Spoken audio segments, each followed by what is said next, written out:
Nasa bingit na nga raw ng pagsasara ang ilang fishing at canning company sa Zamboanga City dahil sa krisis sa langis. Kaya naman may panawagan sila sa gobyerno. Ang detalye sa agenda report ni RJ Rosalado. Nagpapasaklolo na sa pamahalaan ang asosasyon ng mga fishing company sa Zamboanga City dahil sa epekto ng nakalululang presyo ng produktong petrolyo. Ayon kay Julius Daniel, presidente ng Southern Philippines Deep Sea Fishing Association, malaki ang posibilidad na magsasara na ang karamihan sa mga kumpanya dahil dumoble na ang kanilang operational cost. Nag-scale down na rin sila sa kanilang operasyon pero hindi pa rin daw ito kayang i-sustain kahit man lang hanggang sa susunod na buwan. Palugi yung negosyo nila na yan. Kailangan mo humuli ng sobra-sobra talaga para ma-compensate lang. Pero sa panahon ngayon, di na practical yung dahil sa fuel. Para makatipid, nakikiusap ang grupo ng mga fishing company na payagan silang mag-direct import ng kanilang fuel supply. Ito raw ay gagamitin nila para sa kanilang operasyon at hindi para ibenta. May mga supply naman talaga sa labas.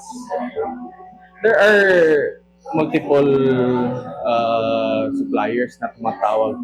Sabi nila, kaya namin pagpadala dyan at a minimum volume of, let's say, 3 million liters.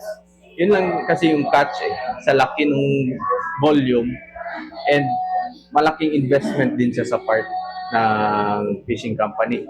Di niya kakayanin kung siya lang mag-isa. Kaya napag-isipan namin nung meeting namin, why not as a group, mag-import tayo and then hati-hatiin natin.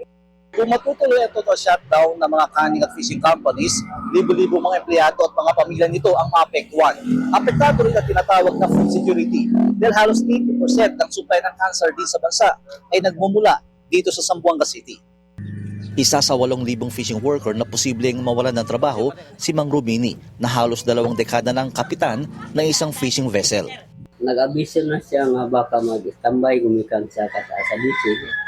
Ang igasto niya sa diesel, nga dagan-dagan o minus ng panguha, i-kuha na lang niya sa iyang mga tauhan para.